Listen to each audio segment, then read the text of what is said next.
Hello दोस्तों, राधे कृष्णा। मैं नीलम तिवारी आप लोग का अपने चैनल राधे कृष्णा में स्वागत करती हूँ। उम्मीद करती हूँ आप लोग स्वस्थ होंगे, मस्त होंगे।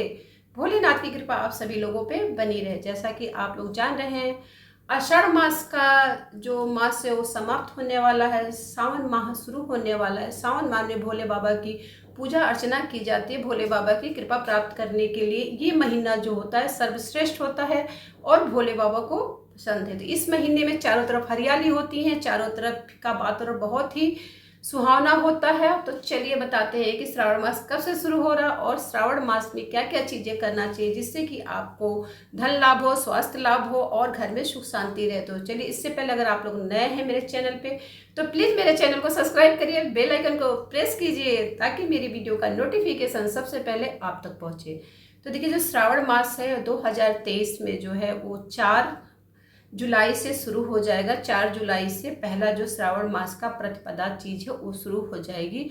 और अब की जो श्रावण मास है वो 2 महीने का होगा, यानी कि अधि मास भी लग रहा है, जिसको कि मल मास बोलते हैं। तो अधि मास में भी भोले बाबा की पूजा अर्चना की जाती है।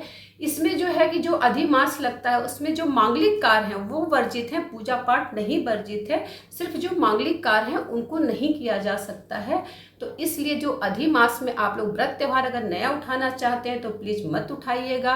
किसी व्रत का अगर आप लोग उद्यापन करना चाहते हैं तो उसको भी मत करिएगा, क्योंकि मलमास माह लग रहा है। तो श्रावण मास में ऐसा क्या, अगर आपके घर में शिवलिंग नहीं है तो इस श्रावण में आप लोग को एक शिवलिंग लाना चाहिए। लेकिन जो शिवलिंग होता है उसका आकार बड़ा नहीं होना चाहिए, क्योंकि जो हिंदू धर्म में बताया जाता है कि जो शिवलिंग होता है वो छोटा ही जो होता है मंदिर में रखा जाता है। छोटा का मतलब कि आप अंगूठे से बड़ा शिवलिंग अपने घर में नहीं रखेंगे। जो अंगूठे से छोटा शिवलिंग होता है उसको ही घर में रखना शुभ माना जाता है। और हर घर में एक शिवलिंग जरूर होना चाहिए। शिवलिंग होने से 2-3 लाभ होता है। देखिए, शिवलिंग अगर जहाँ पे रहता है वहाँ माँ पार्वती के साथ गणेश जी का भी वास होता है, उनका जो उनकी पुत्रियां होती हैं उनका वास होता है। इसलिए आपके श्रावण मास में आप लोग को अपने घर में एक शिवलिंग अवश्य लाना है। अगर आप लोग के यहाँ शिवलिंग है और शिवलिंग में आप लोगों ने जलधारी नहीं लगाया, जलधारी की नहीं लगाया है, तो शिवलिंग के लिए इस महीने श्रावण मास में आप लोग को एक जलधारी लाके और जहाँ पे शिवलिंग आपने रखा है वहाँ पे जलधारी लगा देना चाहिए। श्रावण मास में आपको अपने घर में एक छोटा सा डमरू जरूर रखना चाहिए। डमरू अगर आप अपने घर में रखते हैं तो आपके घर की जितनी भी नकारात्मक ऊर्जाएं हैं वो चीज़ बाहर जाती है, सकारात्मक ऊर्जाएं जो होती हैं आपके घर में आती हैं। तो इस श्रावण मास में आप लोग को डमरू लाना है।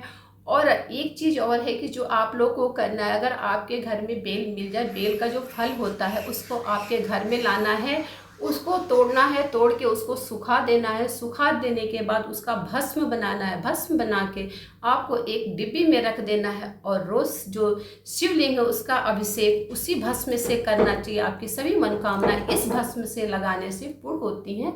इसको आप लोग एक बार जरूर आजमाइएगा।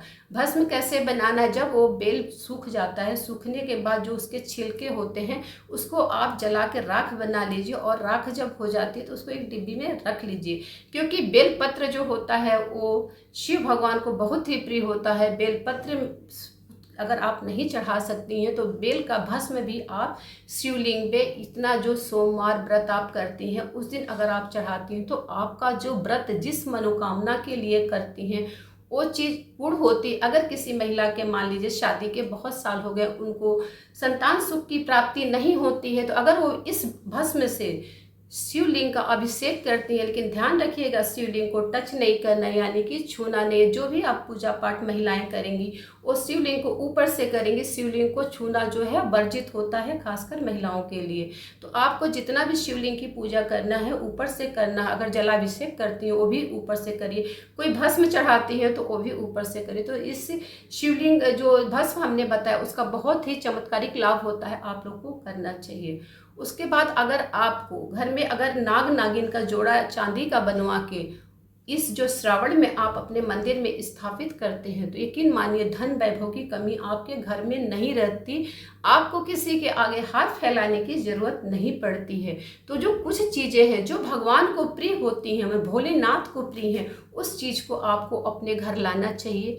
और इस जो श्रावण का सोमवार व्रत आप करती हैं, अगर सोमवार व्रत आप रखती हैं और व्रत के दिन अगर आप हरी चीज़ों का दान करती हैं, जैसे मान लीजिए हरी चूड़ियाँ आपने सुहागनों को दान कर दी, हरी साड़ी दान कर दी, अगर आपकी जितनी सामर्थ्य हो उस हिसाब से आपने सोमवार के दिन हरी चीज़ों का दान करिए, तो यकीन मानिए इसका लाभ आपको जीवन में बहुत मिलता है। तो आपको इन सब चीज़ों का ध्यान रखना है, श्रावण में इन सब चीज़ों को लाना है और भोलेनाथ को समर्पित करना है और अपनी मनोकामनाओं को लिए प्रभु से प्रार्थना करनी है। आपकी मनोकामनाएं, भोले तो स्वयं भंडारी है, वो तो सब कुछ दे के स्वयं ही, जो भी भक्त उनके दर पे जाता है किसी को खाली हाथ वो वापस नहीं करते।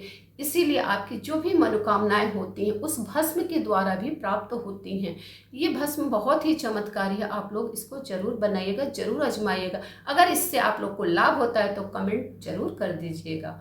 और क्या करना है आपको, अपने घर में अगर मान लीजिए कि बेलपत्र आपको नहीं मिल पाता है श्रावण में, आप ऐसी जगह रहती है जहाँ पे बेलपत्र आपको नहीं मिलता है, तो आप चांदी का छोटा सा बेलपत्र 3 पत्तियों वाला बनवा लीजिए और उसको स्थापित अपने मंदिर में इस श्रावण में कर दीजिएगा। इससे आपको बहुत लाभ होगा, क्योंकि बेलपत्र मिलना बहुत ही मुश्किल होता है। अगर नहीं मिलता है, उन बहनों और उन भाइयों के लिए ये उपाय है, जिनको मिल जाता है उनके लिए नहीं। तो इन सब चीज़ों को आपको अपने घर में लाना है। भोलेनाथ की कृपा आप लोग को प्राप्त होगी, क्योंकि अब की जो है 8 सोमवार मिल रहा है व्रत करने के लिए, भोले बाबा को प्रसन्न करने के लिए 2 महीने मिल रहे। तो आप अपनी मनोकामनाएं भोले बाबा के सामने रखिएगा, भोले बाबा जरूर आपकी मनोकामनाओं को पूर्ण करेंगे। ऐसा विश्वास करके ही आप व्रत का अनुष्ठान करिएगा। जहाँ पे विश्वास होता है वहीं पे भगवान होते हैं, जहाँ विश्वास नहीं वहाँ पे भगवान नहीं होते। इन सब चीज़ों का आपको ध्यान रखना है। और सबसे बड़ा, श्रावण में अगर आप व्रत रखती हैं और मान लीजिए कि किसी चीज़ का अनुष्ठान करती हैं, श्रावण में कभी भी आप रुद्राभिषेक करा सकती हैं, क्योंकि श्रावण का पूरा महीना ही पवित्र माना जाता है। लेकिन इतना ध्यान रखिए, पूजा पाठ से सबसे ज़्यादा ज़रूरी है आपका दिल साफ होना चाहिए। किसी के प्रति आपके दिल में नफरत नहीं होना चाहिए। आपके दिल में हर इंसान, यहाँ की दुश्मनों के लिए भी प्यार होना चाहिए। तो भोले बाबा स्वयं ही बहुत ही भोले हैं, आपकी छोटे से आपके तप को देख के वो प्रसन्न होते हैं। लेकिन आपको निस्वार्थ रूप से भोले बाबा की प्रार्थना करनी चाहिए, भोले बाबा की पूजा करनी चाहिए। ये उपाय किसी को नुकसान पहुंचाने के लिए अगर आप करते हैं तो वो निष्फलित हो जाएगा, इस चीज़ का आपको ध्यान रखना है। तो ये सब चीज़ें आप लोग सोमवार सावन आने से पहले ही आप अपना व्यवस्था कर लीजिएगा, अपने घर में रखने की पूरी तैयारी कर लीजिए। भोलेनाथ आप पे प्रसन्न हो गए। सभी बहनों को, सभी माताओं को, सभी भाइयों को सावन की बहुत बहुत हार्दिक शुभकामनाएं। धन्यवाद जी। मैं अपनी वाणी को यहीं पे विराम देती हूँ।